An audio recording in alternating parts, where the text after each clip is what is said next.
오늘 본문 말씀 이후의 말씀은 여러분들이 다 아실 것입니다. 다윗이 하나님의 이름으로 나가서 골리앗을 물리쳤습니다. 다윗은 골리앗과 싸움에서 이김으로써 역사의 무대에 혜성처럼 등장했습니다. 이전까지는 시골에서 양치는 목동에 불과했지만 골리앗을 물리친 후에는 한순간에 나라와 민족을 구한 영웅이 되었습니다. 백성들이 보기에는 어느 날 갑자기 등장한 영웅이었지만 하나님 보시기에는 달랐습니다. 하나님께서는 그의 중심을 보시고 선택하여 기름 부었습니다. 여호와의 영에 충만하도록 만드셔서 왕의 역할을 잘 감당할 수 있도록 또 키우고 계셨습니다. 이제 때가 되어 전쟁터로 보낸 것입니다. 사람들이 보지 못했지만 하나님께서는 이미 벌써 다윗을 준비하고 계셨습니다. 승리할 수밖에 없도록 다윗을 준비하신 것입니다. 여러분, 하나님께서 준비하신 것은 무엇입니까? 다윗이 골리앗을 물리치고 승리할 수밖에 없었던 비결은 무엇입니까? 오늘은 그 비결을 찾으면서 좀 함께 은혜를 나누고자 합니다. 다윗이 골리앗을 물리치고 승리할 수 있었던 첫 번째 비결은 보는 눈이 달랐기 때문입니다. 33절 말씀 우리 같이 한번 읽겠습니다. 사울이 다윗에게 이르되 내가 가서 저 블레셋 사람과 싸울 수 없으니 너는 소년이요 그는 어려서 용사이니라. 사울은 다윗을 보자마자 싸울 수 없다라고 단정지었습니다. 왜냐하면 너는 소년이요 너는 너무 어리다는 거예요. 그는 어려서부터 용사임이니라. 용사는 전쟁 전문가, 백전노장 이런 뜻입니다. 골리앗은 일찍부터 전쟁 전문가가 되어서 수많은 전쟁에서 승리했다는 것입니다. 그렇기 때문에 싸울 수 없다는 것입니다. 싸우면 질 게 뻔하기 때문에 내보낼 수 없는 것이죠. 그래서 싸울 수 없다고 딱 잘라버렸습니다. 그리고 골리앗도 마찬가지입니다. 42절 말씀 보시면요, 이 골리앗이 다윗을 업신여기게 됩니다. 왜냐하면 다윗을 보니까 젊고 붉고 용모가 아름다웠기 때문에, 한마디로 말하면 예쁘장하게 생긴 소년이었기 때문에 업신여겼습니다. 여러분, 사울과 골리앗은 다윗의 내부를 보고 판단했습니다. 외모가 어리니까, 또 외모가 예쁘장하게 생겼으니까 싸워서 진다는 것입니다. 여러분, 비단 사울과 골리앗만 이런 눈으로 세상을 보지는 않을 것입니다. 아마도 대부분의 사람들이 이런 눈으로 세상을 보고 사람들을 평가할 것입니다. 여러분들은 어떤 문제가 생겼을 때 가장 먼저 따지는 것이 무엇입니까? 돈이 있냐 없냐? 실력이 있냐 없냐? 백이 있냐 없냐? 또 도와줄 사람이 있냐 없냐? 따진다면 외모나 배경과 조건으로 사람을 평가하고 세상을 보는 사람일 것입니다. 그런데 다윗은 이런 것보다 가장 먼저 하나님을 봤습니다. 17장 말씀 전체를 한번 보시면요, 이 다윗의 관심은 오직 하나님께만 집중되어 있음을 보게 됩니다. 군사나 무기, 실력 이런 거 따지지 않았습니다. 그는 하나님만 찾고 있습니다. 이스라엘 군대는 하나님의 군대였고 골리앗은 살아계시는 하나님의 군대를 모욕하는 자에 불과했습니다. 자신도 하나님의 이름으로 나가 하나님을 모욕하는 자를 심판하는 자였습니다. 여러분, 다윗은 전쟁터에서도 하나님만 봤습니다. 하나님을 통해서 하나님의 군대를 모욕하는 골리앗을 받고 하나님을 대신하여 하나님의 이름으로 나가서 골리앗과 싸워 승리했습니다. 이렇게 본 것은 이때만이 아닙니다. 사무엘하 27장 말씀을 보시면요, 그는 말년에 이제 하나님께서 모든 원수의 손과 사울의 손에서 구원해 주셨음을 고백하면서 이렇게 말합니다. 여호와는 나의 반석이시요 나의 요새시요 나를 위하여 나를 건지시는 자시요 내가 피할 나의 반석의 하나님이시요 나의 방패시요 나의 구원의 뿌리시요 나의 높은 망대시요 나에게 피할 나의 피난처시요 나의 구원자시라. 나를 폭력에서 구원하셨도다. 여러분, 다윗은 나의 반석이신 하나님, 나의 요새이신 하나님, 나를 건지시는 하나님, 나의 방패이신 하나님, 나의 피난처이신 하나님의 눈으로 세상을 봤습니다. 그렇기 때문에 어떤 상황에 처해 있다 할지라도 하나님께서는 원수의 손에서 나를 안전하게 지켜주십니다. 편안하게 지낼 수 있도록 만들어 주셨습니다. 나를 구원해 주셨습니다. 라고 고백하고 있는 것입니다. 여러분들은 가장 먼저 무엇을 보십니까? 먼저 예물을 보십니까? 먼저 돈이나 권력이나 실력을 보십니까? 하나님 안에서 승리하려면 가장 먼저 하나님을 보셔야 합니다.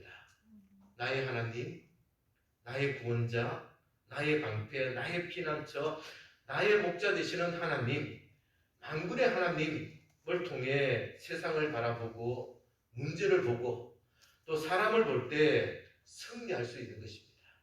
그래서 승리하는 첫 번째 비결은 하나님을 통해서 세상을 보라는 것입니다.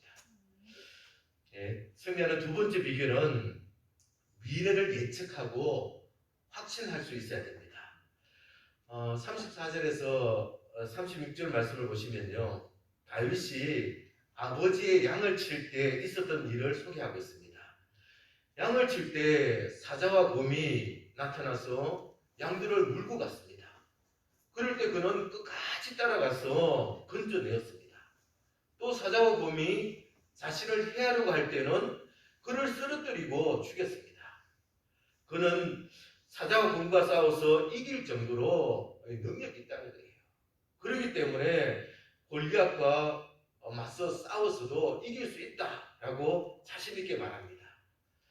그런데 더 중요한 것은 그의 실력이 자기로부터 나온 게 아니라는 것입니다. 37절 말씀 우리 같이 한번 읽겠습니다. 또 다윗이 이르되 여호와께서 나를 사자의 발톱과 곰의 발톱에서 건져내시는즉 나를 이 블레셋 사람의 손에서도 건져내시리이다.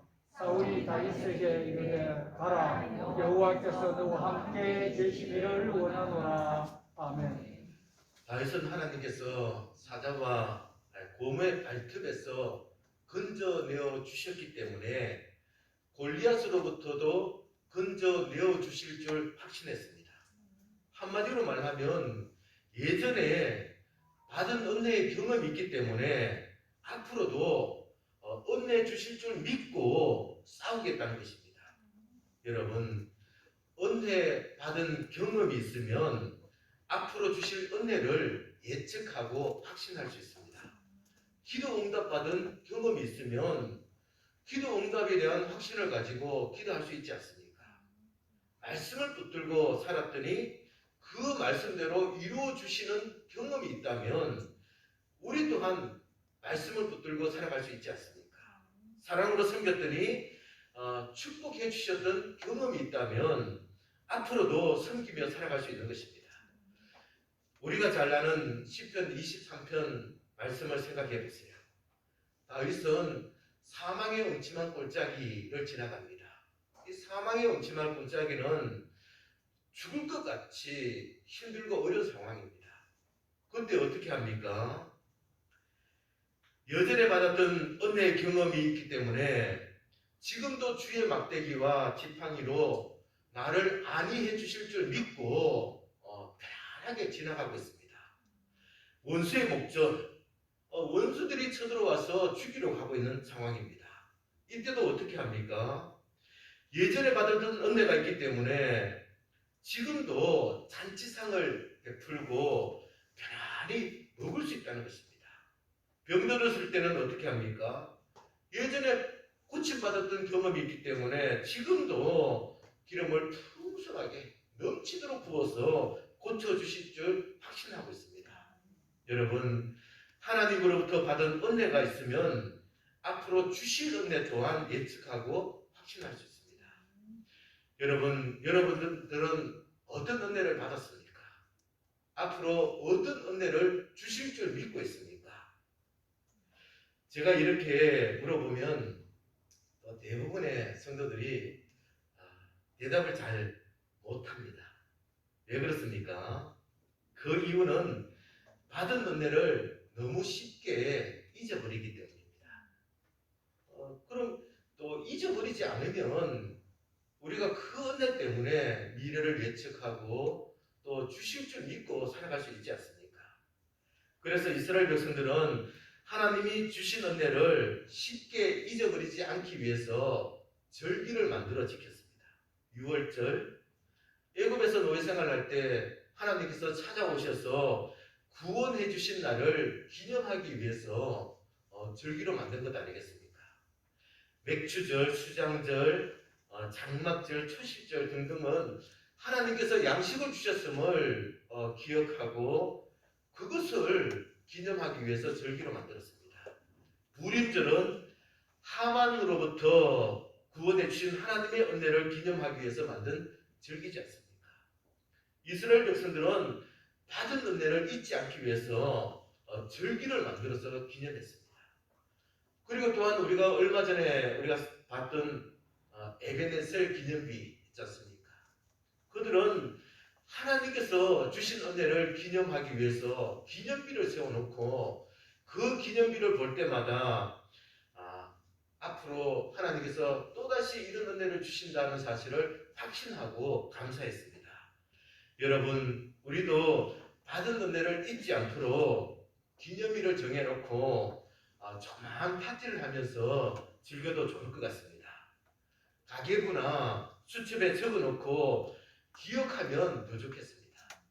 또 감사 노트를 적어서 감사 내용들을 쭉 적어놓으면 그것을 힘들고 어려울 때 볼 때마다 우리가 또 미래를 예측하고 주실 은혜에 감사하며 살아갈 수 있지 않겠습니까? 여러분, 받은 은혜만 잘 기억하면 앞으로 주실 은혜도 예측할 수 있고 주실 줄 믿고 또 확신하며 살아갈 수 있습니다. 이것이 승리할 수 있는 두 번째 비결입니다. 세 번째 비결은 익숙한 것으로 싸워야 한다는 것입니다. 40절 말씀 우리 같이 한번 읽겠습니다. 손에 막대기를 가지고 시내에서 매끄러운 돌 5을 골라서 자기 목자의 주머니에다 넣고 손에 물매를 가지고 블레셋 사람에게로 나아가니라. 아멘. 다윗은 골리앗과 싸우러 가면서 가져간 무기가 무엇입니까? 막대기와 매끄러운 돌 5개, 물매였습니다. 이것은 다윗이 양을 칠 때 가지고 다니던 무기였습니다. 그런데 골리앗과 싸울 때도 똑같은 무기를 가지고 싸웠습니다. 왜 그렇습니까? 사울이 쓰던 군복과 노트북, 갑옷, 칼 그것을 가질 수도 있었지만 왕이 쓰던 거니까 뭐 가장 좋은 거 아니겠어요? 이스라엘에서 가장 좋은 최신식 무기였습니다. 그런데 이것을 가지고 걸어봤더니 익숙하지 않기 때문에 그 무기들을 다 벗어버리고 익숙한 무기를 가지고 나가 싸워 이겼습니다. 익숙한 무기로 승리했습니다. 이후에도 다양한 또 무기들이 있습니다. 영적 무기들이 있는데 다윗은 전쟁터로 나갈 때마다 묻는 기도를 하지 않습니까? 하나님 싸울까요 말까요? 하나님 어떻게 싸울까요? 싸우면 우리가 이길 수 있겠습니까? 이렇게 끊임없이 묻는 기도를 통해서 전쟁에 나갔고 또 승리하는 모습을 우리가 보게 됩니다. 이 묻는 기도가 다윗에게 있어서 또 영적 무기였습니다. 그리고 또한 예배를 잘 드리려고 하는 마음도, 참고 기다리는 마음도, 잘못을 지적할 때 적극적으로 회개하고 순종하는 마음도, 백성을 사랑하고 도와주려는 마음도 그가 가진 영적 무기였습니다. 다윗은 이런 영적 무기를 가지고 상황에 맞게 적절하게 사용했습니다. 여러분들은 지금 가지고 있는 영적 무기가 무엇입니까? 기도, 순종, 봉사와 섬김입니까? 하나님이 주신 은사와 직분입니까? 사랑과 희락과 화평과 오래 참음과 자비와 양성과 충성과 온유와 절제인 성령의 열매입니까? 지금 우리가 가지고 있는 영적 무기를 익숙하게 만들어야 합니다. 그리고 더 좋은 것으로, 더 효과적인 것으로, 더 적절한 것으로 발전시켜 나가야 합니다. 그리고 또한 앞에서 살펴본 성공하는 비결 두 가지, 이 두 가지도 익숙하도록 만드셔야 됩니다. 외모나 환경이나 돈이나 권세나 세상을 보지 않고 하나님을 통해서 세상을 볼 수 있도록 익숙하게 훈련시켜야 합니다. 지금 주어진 일에 낙심하거나 좌절하지 말고 과거에 받은 은혜를 통해서 앞으로 주실 은혜를 예측하고 확신하는 일도 익숙하게 훈련시켜야 합니다. 그래서 우리에게 주어진 모든 일을 하나님을 통해서 보고 또 받은 은혜를 통해 주실 은혜를 예측하고 확신하고 익숙한 영적 무기를 통해서 승리하는 저와 여러분 되시기를 간절히 축원합니다. 네, 기도드리겠습니다. 하나님 아버지 감사합니다. 다윗이 외모를 보면 상대가 되지 않았던 골리앗을 하나님을 통해서 보고 또 받은 은혜를 통해서 승리할 수 있음을 확신하고 익숙한 무기를 통해서 싸워 이겼음을 봅니다. 아버지 하나님, 우리도 하나님을 통해서 세상을 바라볼 수 있게 도와주시옵소서. 받은 은혜를 통하여 또 주실 은혜를 예측하고 익숙한 영적 무기를 통해서 싸워 승리하는 삶을 살아갈 수 있도록 도와주시옵소서. 이런 마음으로 우리가 살아갈 때마다 우리의 가정에서, 우리의 일터에서 매일매일마다 사사로운 일조차도 늘 승리하며 하나님께 큰 영광 올려드리는 우리 성도들 되게 도와주시옵소서. 예수님 이름으로 기도합니다. 아멘.